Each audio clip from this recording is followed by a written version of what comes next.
ओम शांति। 3 जुलाई 2026 बाबा का शकार मुरली।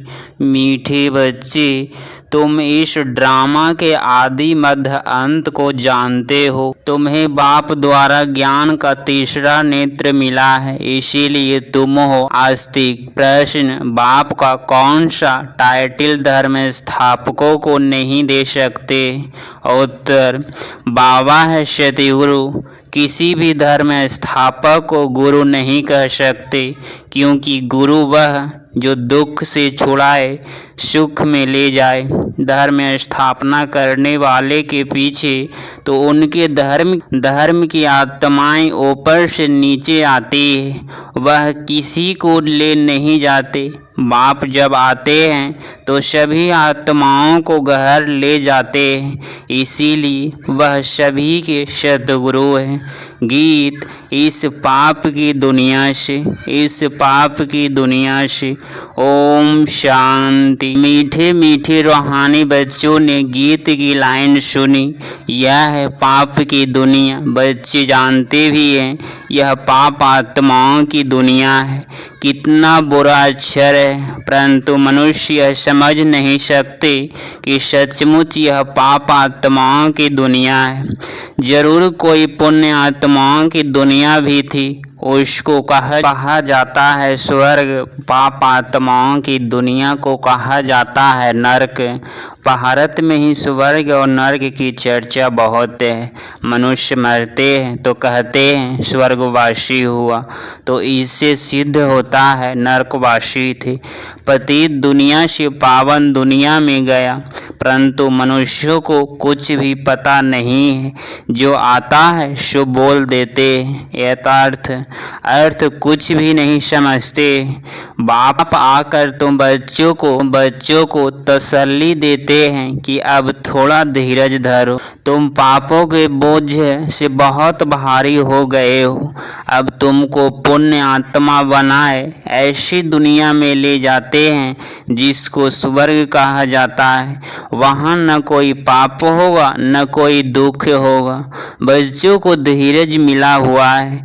आज यहाँ है, कल अपने शांति धाम सुख धाम में जाएंगे। जैसे बीमार मनुष्य थोड़ा ठीक होने पर होता है तो डॉक्टर धीरज देते हैं, जल्दी से तुम बहुत अच्छे हो जाएंगे। अब यह तो है बेहद का धीरज। बेहद का बाप कहते हैं तुम तो बहुत दुखी प्रतीत हो गए हो। अब हम तुम बच्चों को आस्तिक बनाते हैं, फिर रचना का भी परिचय देते हैं।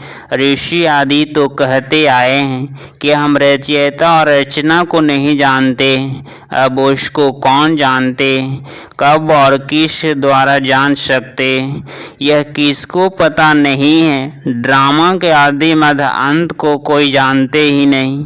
बाप कहते हैं मैं संगम युग पर आकर ड्रामा अनुसार तुम बच्चों को पहले आस्तिक बनाता हूँ, फिर तुमको रचना के आदि मध्यांत का राज्य सुनाता हूँ। यथार्थ तुम्हारा ज्ञान का तीसरा नेत्र खोलता है। तुमको रोशनी मिल गई है, आँखों की रोशनी चली जाती है तो मनुष्य अंधे हो जाते हैं। इस समय मनुष्यों को ज्ञान का तीसरा नेत्र मिला है। मनुष्य होकर उस बाप और रचना के आदि मध्य अंत को नहीं जानते तो उसको बुद्धिहीन कहा जाता है। गीत में भी है, एक है अंधे की औलाद अंधे, दूसरा है सजे। खाते हैं महाभारत लड़ाई लगी थी और एक आदि सनातन देवी देवता धर्म की स्थापना हुई थी। बाप ने आत्माओं को आकर राजयोग सिखाया था। सतयोगी स्वराज्य देने के लिए आत्माएं कहती है मैं राजा हूँ, मैं वरिष्ठर हूँ। तुम्हारी आत्मा अब जानती है हम विश्व का स्वराज्य पा रहे हैं। विश्व के रचयिता बाप द्वारा। वह किसका रचयिता है? नई दुनिया का।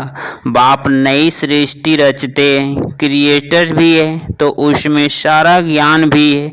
सारे वर्ल्ड की हिस्ट्री कोई एक भी नहीं जानते।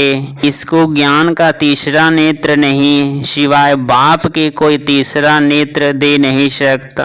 वर्ल्ड के हिस्ट्री, ज्योग्राफी, मूल वतन, सूक्ष्म वतन, स्थूल वतन, यह सब तुम जानते हो। मूल वतन है आत्माओं की सृष्टि। सन्यासी कहते हैं हम ब्रह्मा में लीन हो जाएंगे, वह ज्योति ज्योत समाएंगे। ऐसा है नहीं। तुम जानते हो ब्रह्मा तत्व में जाकर निवास करेंगे। वह शांति धाम घर है। वह कह देते हैं ब्रह्मा ही भगवान है। जितना फर्क है, ब्रह्मा तो तत्व है, जैसे आकाश तत्व है वैसे ब्रह्मा भी तत्व है। जहाँ हम आत्माएं और परमपिता परमात्मा निवास करते हैं उसको स्वीट होम कहा जाता है। वह है आत्माओं का घर। बच्चों को मालूम पड़ा है ब्रह्मा ममत्व में कोई आत्माएं लीन नहीं होती है और आत्मा कभी विनाश को प्राप्त नहीं होती। आत्मा अविनाशी है। यह ड्रामा भी बना बनाया अविनाशी है। इस ड्रामा के कितने एक्टर्स हैं? अभी है संगम युग, जबकि अभी एक्टर्स हाजिर हैं। नाटक पूरा होता है तो सब एक्टर्स, क्रिएटर्स आदि सब आकर हाजिर होते हैं। इस समय यह बेहद का ड्रामा भी पूरा होता है, फिर रिपीट होना है। उस हद के नाटकों में चेंज हो सकती है। इस ड्रामा अनुसार पुराना हो जाता है। यह बेहद का ड्रामा अनादि अविनाशी है। बाप त्रिकालदर्शी त्रिनेत्री बनाते। देवताओं कोई त्रिकालदर्शी नहीं होते, न शूद्र वर्ण वाले त्रिकालदर्शी होते। त्रिकालदर्शी तो सिर्फ तुम ब्राह्मण वर्ण वाले हो। जब तक ब्राह्मण न बने तब तक तीसरा नेत्र ज्ञान का मिल न सके। तुम झाड़ के आदि मध्य अंत को, सभी धर्मों को भी जानते हो। तुम भी मास्टर नॉलेज फुल हो जाते हो। बाप बच्चों को आप समान बनाएंगे ना। ज्ञान का सागर तो एक ही बाप है जो सभी आत्माओं का बाप है। सभी बच्चों को आस्तिक बनाए, त्रिकालदर्शी बनाते। तुम बच्चों को सबको यह कहना है कि शिव बाबा आया है, उनको याद करो। जो आस्तिक बनते हैं वह बाप को अच्छी रीति प्यार करते हैं। तुमको ऊपर बाप भी प्यार है, तुमको स्वर्ग का वर्षा देते। गाया हुआ है विनाश काले विपरीत बुद्धि विजयंती और विनाश काले प्रेत बुद्धि विजयंती।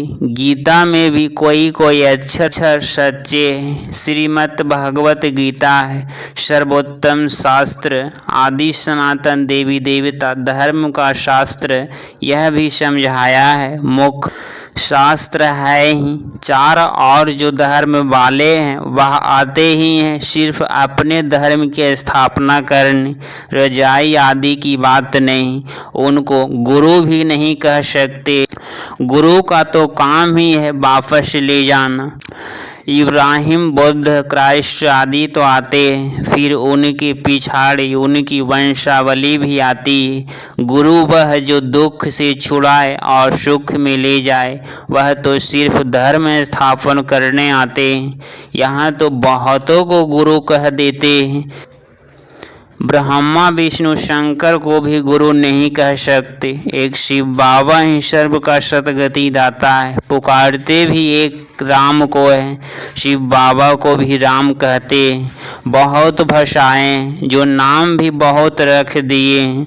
असुल नाम है शिव, उनको सोमनाथ भी कहते हैं। सोमनाथ पिलाया यथार्थ ज्ञान धन दिया, बाकी पाने आदि की तो बात ही नहीं। तुमको सम्मुख नॉलेज फुल ब्लेसफुल बना रहे हैं। बाप तो ज्ञान का सागर है, तुम बच्चों को ज्ञान नदियाँ बनाते। सागर एक होता है, एक सागर से अनेक नदियाँ निकलती है। अभी तुम हो संगम पर। इस समय यह सारी धरती रावण का स्थान है। सिर्फ एक लंका नहीं थी, सारी धरती पर रावण का राज्य है। राम राज्य में बहुत थोड़े मनुष्य होंगे। यह सिर्फ अभी तुम्हारी बुद्धि में है। बाबा ने समझाया है, मैं 3 धर्मों की स्थापना करता हूँ, ब्राह्मण, देवता, क्षत्रिय, फिर वैश्य, शूद्र वर्ण में और सभी आकर अपना अपना धर्म स्थापना करते हैं। अनेक धर्मों का विनाश भी कराते हैं, एक धर्म की स्थापना कराते। भारत में त्रिमूर्ति का चित्र भी बनाते, परंतु उसमें शिव का चित्र गुम कर दिया है। शिव से ही सिद्ध होता है कि परमपिता परमात्मा शिव ब्रह्मा द्वारा स्थापना, विष्णु द्वारा पालना कराते। उनको करण करावनहार कहा जाता है। खुद भी कर्म करते, तुम बच्चों को भी सिखलाते, कर्म अकर्म विकर्म की गति भी समझाते।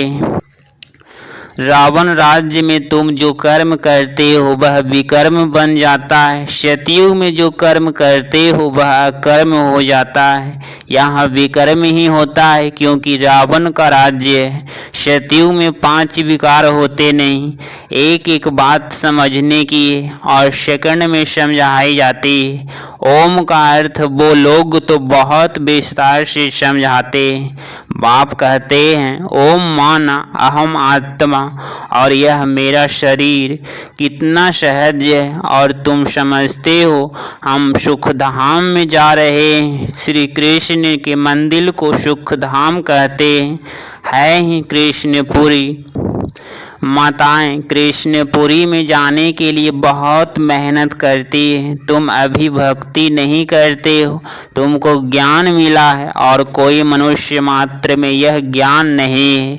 मैं तुमको पावन बनाकर जाता हूँ। पतित कौन बनाते हैं यह कोई बता न सके। सब मेल अथवा फीमेल भक्तियाँ हैं, सीताएं। सबकी सतगति करने वाला बाप है। सब रावण की जेल में यह है ही दुखधाम। बाप तुमको सुखधाम का मालिक बनाते। ऐसे बाप को 5000 वर्ष बाद सिर्फ तुम देखते हो। लक्ष्मी नारायण की आत्मा को अब नॉलेज है। हम छोटेपन में यह कृष्ण है, फिर बड़े बनेंगे, ऐसे शरीर छोड़ेंगे, फिर दूसरा लेंगे और कोई को यह नॉलेज नहीं है। बाप कहते हैं तुम सब पार्वतिया हो। शिव बाबा तुमको अमर कथा सुना रहे हैं। अमर बनाने के लिए, अमर लोक में ले जाने के लिए। यह मृत्यु लोक है। तुम सब पार्वतिया अमरनाथ द्वारा अमर कथा सुन रही हो। तुम सच सच बनते हो। सिर्फ बाप को याद करने से तुम्हारी आत्मा अमर बनती है। यहाँ दुख की बात नहीं होती। जैसे सर्प एक खाल छोड़ दूसरी लेते हैं, यह सब मिसाल यहाँ के। भ्रमरी का मिसाल यहाँ का है। तुम ब्राह्मण क्या करते हो? बिगाड़ी कीड़ों को बदल देवता बनते हो। मनुष्य की ही बात है। भ्रमरी का तो यह एक दृष्टांत है। तुम ब्राह्मण बच्चे अभी बाप द्वारा अमर कथा सुन रहे हो, औरों को बैठ ज्ञान की भो भो करते हो, जिसको मनुष्य देवता स्वर्ग की परी बन जाएंगे। बाकी ऐसे नहीं मानसरोवर में डुबकी लगाने से कोई परी बन जाएंगे। यह सब है झूठी बातें। तुम झूठ ही सुनते आए हो। अब बाप ट्रूथ सुनाते हैं। अब बाप कहते हैं अपनी को आत्मा समझो। तुम समझते हो निराकार परमपिता परमात्मा इस मुख द्वारा सुना रहे, इन कानों द्वारा सुन रहे। आत्माभिमानी बनना है। फिर परमात्मा भी रियलाइज कराते मैं कौन हूँ। दूसरा कोई आत्मा अविनाशी बना न सके सिवाय बाप के, और कोई कह न सके कि तुम आत्माभिमानी बनो। शिव जयंती भी बनाते हैं, परंतु उनकी जयंती कैसे हो यह नहीं जानते। बाप ही खुद आकर समझाते हैं। मैं साधारण बुढ़े तन में प्रवेश करता हूँ, नहीं तो ब्रह्मा आएगा कहाँ से। पतित तन ही चाहिए। सूक्ष्म वतनवासी ब्रह्मा में विराजमान होकर तो ब्राह्मण नहीं रचेंगे। कहते हैं मैं पतित शरीर पतित दुनिया में आता हूँ, गाया हुआ है ब्रह्मा द्वारा स्थापना। फिर जिसकी स्थापना करते हैं, जो यह ज्ञान पाते हैं, वह देवता बन जाते हैं। मनुष्य ब्रह्मा का चित्र देखकर मूंझ जाते हैं, कहते हैं यह तो दादा का चित्र है, प्रजापिता ब्रह्मा तो जरूर यहाँ होगा। सूक्ष्म वतन में कैसे प्रजा रचेंगे? प्रजापिता के बच्चे हजारों ब्रह्मा कुमार कुमारियाँ हैं, झूठ थोड़े ही होंगे। हम शिव बाबा द्वारा वर्षा पा रहे हैं। तुम बच्चों को समझाया है, वह अव्यक्त ब्रह्मा है। प्रजापिता तो साकार में चाहिए, यह पतित ही तो पावन बनते हैं। तत्व तत्वम। अच्छा, मीठी मीठी सी किलदेह बच्चों प्रति माता पिता बाप दादा का याद प्यार और गुड मॉर्निंग। रूहानी बाप की रूहानी बच्चों को नमस्ते नमस्ते। धारणा के लिए मुख्य सार पॉइंट नंबर फर्स्ट, आत्माभिमानी बनकर इन कानों द्वारा अमर कथा सुननी है। ज्ञान की भोग होकर आप समान बनाने की सेवा में रहना है। पॉइंट नंबर 2, बाप समान नॉलेजफुल ब्लेसफुल बनना है। सोमरस पीना और पिलाना है। 3 जुलाई 2026 का वरदान, माया के विघ्नों को खेल के समान अनुभव करने वाले मास्टर विश्व निर्माता भव। स्पष्टीकरण, जैसे कोई बुजुर्ग के आगे छोटे बच्चे अपने बचपन के अलबेलेपन के कारण कुछ भी बोल दे, कोई ऐसे कर्तव्य भी कर ले, तो बुजुर्ग लोग समझते हैं कि यह निर्दोष अनजान छोटे बच्चे हैं, कोई असर नहीं होता है। ऐसे ही जब आप अपने को मास्टर विश्व निर्माता समझेंगे, तो यह माया के विघ्न बच्चों के खेल समान लगेंगे। माया किसी भी आत्मा द्वारा समस्या विघ्न व परीक्षा पेपर बनकर आ जाए तो उसमें घबराएंगे नहीं, लेकिन उन्हें निर्दोष समझेंगे। स्लोगन, स्नेह शक्ति और ऐश्वर्य आकर्षण स्वयं में बहरो, सब सहयोगी बन जाएंगे। ये व्यक्ति सारे ज्वाला स्वरूप स्थिति में रह शक्तिशाली याद का अनुभव करो। अभी ज्वालामुखी बन आसुरी संस्कार आसुरी स्वभाव सब कुछ भस्म करो। जैसे देवियों की यादगार में दिखाते हैं कि ज्वाला के असुरों का श्रृंगार किया। असुर कोई व्यक्ति नहीं, लेकिन आसुरी शक्तियों को खत्म किया। यह अभी आपकी ज्वाला स्वरूप स्थिति का यादगार है। अब ऐसे योग की ज्वाला प्रज्वलित करो जिसमें यह कलियुगी संसार जलकर भस्म हो जाएंगे। अगर आप इस चैनल पर डेली मुरली क्लास सुन रहे हैं तो चैनल को प्लीज़ सब्सक्राइब करें और नोटिफिकेशन ऑल पे क्लिक करें। मिलते हैं अगली मुरली क्लास में। ओम शांति, ओम शांति।